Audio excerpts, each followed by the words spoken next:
Film पूरी artificial intelligence के बारे में है और जैसे कि डायरेक्टर साहब ने बताया कि बहुत सारे VFX के शॉट्स हैं। ये मेरा पहला एक्सपीरियंस था VFX के साथ शूटिंग करना। बाकी फिल्मों में थोड़ी बहुत VFX होते हैं और वो आपको उतना बॉदर नहीं करते हैं, लेकिन इस फिल्म में मेरे बहुत सारे सीन्स एम्प्टी स्पेसेस के साथ थे कि मेरे सामने कुछ भी नज़र नहीं आ रहा है, उसके साथ मुझे डायलॉग बोलना था। तो पहले दिन मैं थोड़ा आई वाज थ्रोन और मैंने डायरेक्टर साहब को पूछा, बोला यार ये डायलॉग किसको बोल रहा हूँ, आने क्या वाला है? तो उन्होंने समझाया कि भाई यहाँ पे पूरा VFX, पूरा तुमने जो ब्रेन क्रिएट किया है वो ब्रेन यहाँ पे आएगा, डेटा बैंक जिसे कहते हैं। और ऐसे कई सीक्वेंसेज हैं, लेकिन I think by the time the film got over I was quite used to talking to nobody. और अब मैं तैयार हूँ, अगर मुझे कोई फिल्म मिले जहाँ पे जानवरों के साथ बात करना पड़े और जानवर ना हो तो मैं बड़ी आसानी से बात कर लूँगा। फिल्म आर्टिफिशियल इंटेलिजेंस के बारे में है और जो मेरा किरदार है हरी सिंह का, he is the creator of that artificial intelligence.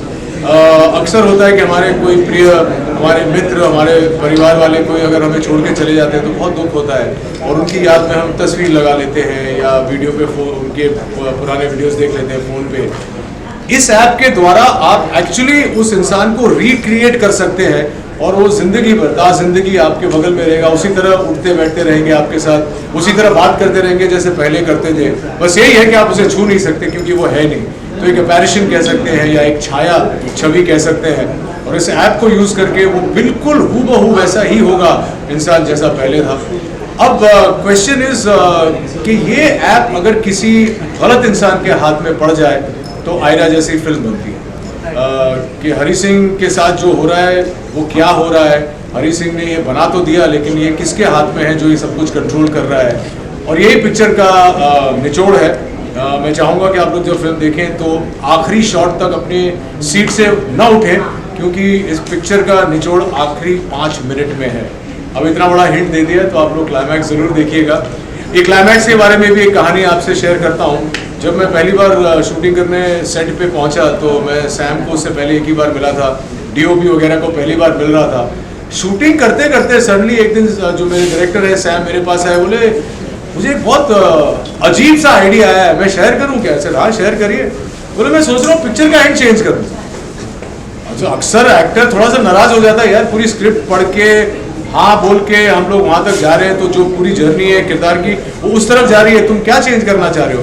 तो उन्होंने मुझे वहीं बैठे बैठे लंच टाइम पे एंड क्लाइमैक्स जो उनके मन में आया था वो समझाया और मैं एक्चुअली अचंभित रह गया। मैंने बोला ये चाहते हैं आप? बोले हाँ मुझे लगता है बहुत इंटरेस्टिंग होगा।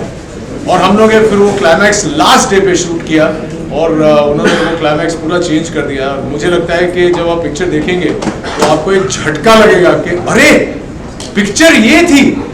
मैं एक बहुत बड़ा नाम लेने वाला हूँ, वैसी कोई फिल्म नहीं है, लेकिन क्रिस्टोफर नोलन जैसी फिल्में बनाते हैं उसमें एंड में ऐसा कुछ होता है जैसे आप बोलते हैं कि अच्छा जो पिक्चर हम देख रहे थे, हम सोच रहे थे पिक्चर वो नहीं थी, पिक्चर तो ये है। तो उस किस्म का एक एंड है। और बाकी तो थ्रिल है, रोमांस है, ड्रामा है, करिश्मा कोटक है, बहुत सारी चीजें पिक्चर में देखने के लिए आप लोग जरूर जाइए देखने के लिए। सर VFX भी है, हर चीज़ का प्रोज एंड कॉन्स होता है। तो आप एज ए सेलिब्रिटी कैसे हैंडल करते हैं जब सोशल मीडिया ट्रोल की बात कर रहे हो? AI अभी जो है डीप फेक के बारे में आपने सुना होगा, बहुत सारी चीज़ें हुई थी, आप उस चीज़ को कैसे हैंडल करते हो? क्या अवेयरनेस को लेकर भी एक मैसेज देगी ये फिल्म? अवेयरनेस की बहुत ज़रूरत है। आपने सही एक्चुअली सवाल एंड में पूछा तो 2 भाग में आपका जवाब दे देता हूँ। ये जो डीप फेक वगैरह है ये तो just tip of the iceberg है। लेकिन AI को यूज़ करके जो स्कैम्स कर सकती है कोई भी इंसान। मुझसे किसी ने हाल ही में ट्रेलर ड्रॉप करने के बाद किसी ने मुझसे पूछा था कि do you think artificial intelligence as dangerous as a nuclear bomb? मेरा ये मानना है कि न्यूक्लियर बॉम्ब से कहीं ज़्यादा डेंजरस है आर्टिफिशियल इंटेलिजेंस, क्योंकि न्यूक्लियर बॉम्ब जहाँ गिरता है हानि वहीं पे होती है या उसके आसपास कुछ चंद किलोमीटर में होती है। लेकिन आर्टिफिशियल इंटेलिजेंस अगर किसी गलत इंसान के हाथ में पड़ जाए तो वो किसी गांव खेड़े में बैठ के एक कमरे में से पूरी दुनिया को हानि पहुंचा सकता है। तो न्यूक्लियर बॉम्ब तो कुछ भी नहीं है। ये डीप फेक वगैरह तो बहुत छोटी चीज़ें हैं। रिस्पॉन्सिबिलिटी है। अब देखो हर चीज़ टेक्नोलॉजी का जहाँ तक ताल्लुक है अच्छा भी होता है बुरा भी होता है। और हम लोग देख रहे हैं कि हाल ही में एक सुपरस्टार का चेहरा मॉफ करके वहाँ पे किसी और का डाल दिया था और एक अश्लील वीडियो आउट कर दिया था। ये छोटी छोटी चीज़ें आगे चल के अगर ये चलता रहा तो ये आर्टिफिशियल इंटेलिजेंस बहुत हानिकारक हो सकता है। अभी ISPL एंकर किया है तो मैं काफ़ी एंकरिंग करती हूँ। so I'm always hosting cricket leagues. But yes, it's very nice क्योंकि ये picture जो है आयरा ये लंदन में shoot हुई थी and मैं लंदन से हूँ तो it's nice to shoot at home क्योंकि my mom and brother never see my work because I'm always in India, so it's nice that my family could be there. मैं London में अपने घर से 15 मिनट दूर था location, so that was very nice. So it's always good to shoot in London. And जैसे कि रोहित जी ने बताया, it's a very interesting concept of artificial intelligence, and I think everybody's gonna like it. And tell us about your character. What character? I can't tell you too much about her because I'll reveal too much. I also think I need to watch the movie as well to remember everything. But it's quite interesting. So AI की बात कर रहे हैं, social media trolls की बात कर रहे हैं. How do you handle social media trolls? That's a good question. Look here, I think center. Center. Yeah, like.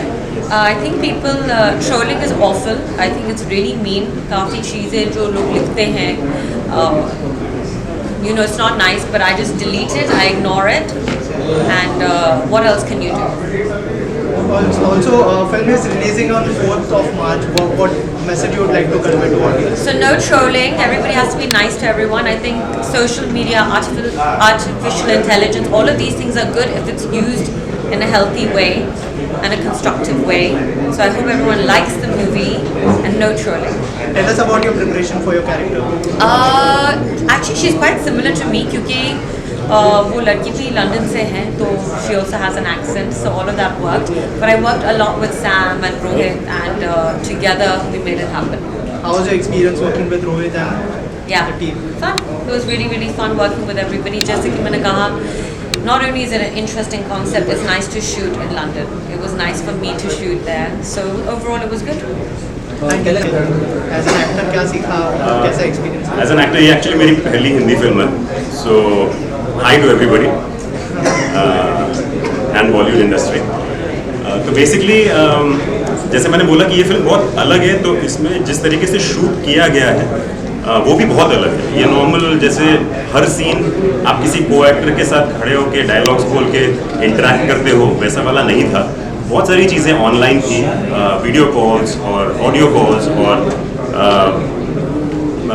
Face time, ऐसी बहुत सारी चीज़ें यूज़ की गई हैं जिसमें डायलॉग्स तो दी जाती हैं आपको. सैम जी ने काफ़ी सारे डायलॉग्स दी थी, तो मैंने सोचा कि मेरे को एक्टर्स के साथ फेस टू फेस होगा, लेकिन जैसे रोहित जी ने बताया कि फेस टू फेस बिल्कुल नहीं था. तो काफ़ी सारी चीज़ें थी जो डायलॉग्स थी जो आपको सिर्फ हवा में ऐसे बोलनी पड़ी, ग्रीन स्क्रीन था. तो बहुत ही डिफरेंट एक्सपीरियंस था. इनिशियली थोड़ा टाइम लगा एडजस्ट होने में, लेकिन सैम एज अ डायरेक्टर बहुत फ्रेंडली है, बहुत हेल्पफुल है. तो ऐसा बिल्कुल नहीं लगा कि हम कैमरा ऑन है और हम शूट कर रहे हैं. तो it was a very different unique experience. हो गया जितना, और 2 साल 3 साल बाद हम लोग ने जब फिल्म चालू किया था तो we were learning how to, because we knew the repercussions of what is going to happen. But today we know that what is ChatGPT, what is fake image. वो 2-3 साल पहले अपने को पता नहीं था, because this was only coming up, and that time we had made up the infrastructure. किसी का रूल्स वायलेट नहीं करके, किसी का लोगो नहीं दिखा के, we have made those whole infrastructure, whole UIs and everything.